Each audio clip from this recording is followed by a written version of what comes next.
ఏదో ఆయన ఎంత అల్కగా మాట్లాడుతుండంటే ఏముందా నాలుగైదు పిల్లర్లు కుంగిపోయినాయని. అంటే ఆయన ఎంత బాధ్యతారహితంగా మాట్లాడుతుండు. ఈ తప్పిదాలల్లా ఆయనకు భాగస్వామ్యం లేకపోతే ఇంత అల్కగా మాట్లాడతాడా? ప్రతిపక్ష నాయకుడిగా ఇదేనా మీ వ్యవహారము? ఇవాళ నీళ్లు నింపలేదు కాబట్టి మిగతా మిగిలినాయి. నీళ్లు నింపితే అది ఉంటుందా ఊడుతుందా ఏమైద్దో తెలుస్తుంది. నీళ్లు లేకుంటే మన ఇంటి మీద నీళ్ళ ట్యాంక్ ఉంటే అది ఒకవేళ కారుతుంటే పగిలేటట్టు ఉంటే మనం నీళ్లు తీసేస్తే అది అట్లా కొంతకాలం కనిపిస్తుంది. నీళ్లు నింపితే 2 రోజులకు అది కూలిపోతుంది. సేమ్ ఈరోజు మేడిగడ్డ బ్యారేజ్ కానీ సుందిళ్ళ కానీ అన్నారంలో నీళ్లు నింపలేదు.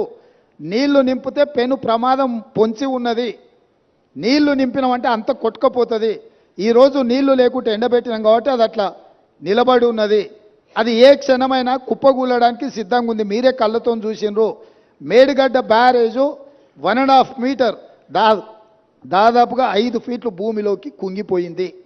ఇది మేం చెప్పడం లేదు, సాంకేతిక నిపుణులు చెప్తున్నారు. కళ్ళకు గట్టినట్టుగా పగుళ్ళు కనిపిస్తున్నాయి.